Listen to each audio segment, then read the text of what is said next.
So yeah, you need a drilling permit and a well pad to drill a well. But it turns out, and everybody who's deep in the industry knows this, that very often a drilling permit filing, even when it's approved, very often does not lead to a well getting drilled anytime soon. And very often those drilling permits are never drilled. There's all kinds of reasons for that, and we can speculate about it. And there's all sorts of situations in the market. But the important point is that in Texas, at least, a drilling permit costs, give or take, about $250, and nobody cares that much. So there are just, tens of thousands of drilling permits filed, and a significant portion never get drilled, and they tell you literally nothing about when the well will get drilled. Drilling permits, from a correlation standpoint, there's like a 19% correlation between a drilling permit filing and a rig movement within 60 days. There is basically no relationship.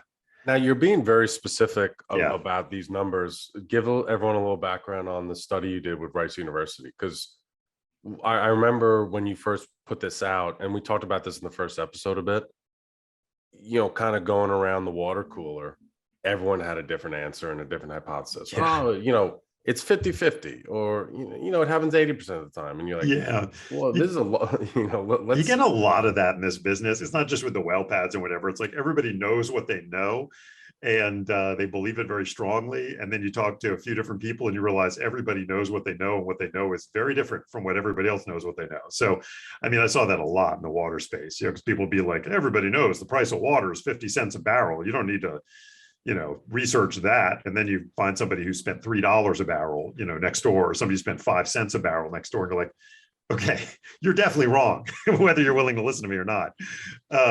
But everybody's very confident about what they think they know. So in the case of the well pads and the drilling permits, we talked to different people because we were just trying to understand, should we even invest in this? And some would say, oh, the well pad always gets built first. Or some would say the drilling permit always gets built first. Or everybody knows that it's 80-20, 80% of the time it's the drilling permit first. Or everybody knows it's 50-50. We're getting all these different answers. And the reality is it's different company by company. It's different based on the availability of contractors. That determines a lot. And it's very different regionally and sub-regionally too, because there's just different kind of permitting and regulatory processes, different availabilities of work crews in, West Texas versus East Texas versus, New Mexico versus the Louisiana Haynesville. Wherever you go, there's just a whole different set of stuff. And the companies themselves have different policies. So we did this big research study, not officially with Rice University, but working with Rice University professor, PhD of finance, to really, somebody who really knew how to do the numbers. And we studied, for the first time ever, we looked at every single well drilled and every single drilling permit filed in the Permian Basin, both in Texas and New Mexico, in 2018 and 2019. We did the study in mid-2020.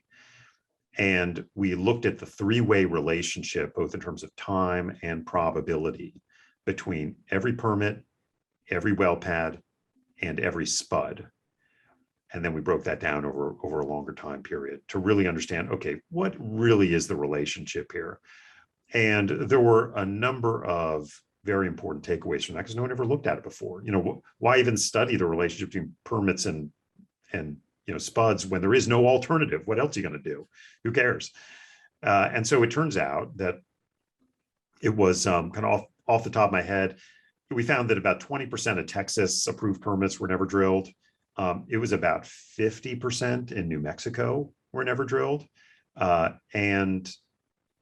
But when a permit got a well pad, it was 90% plus likely to be drilled, and much sooner, in half the time. When a permit did get drilled, the median time was like 60 days if it got drilled. But when a permit got a well pad, it was like 30 days to drill. And all that makes intuitive sense, right? Because a well pad costs like $250,000.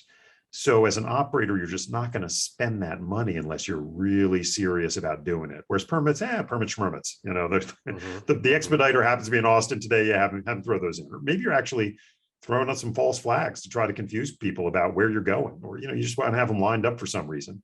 We found that really happens a lot in New Mexico. I think it has to do with some of the BLM issues, and that in New Mexico, getting permits approved is not a slam dunk. And so operators tend to file them many more and much earlier in the process than in Texas. Whereas in Texas, almost all permits are approved within a day or two. And so it's just an easy thing to do. Sure.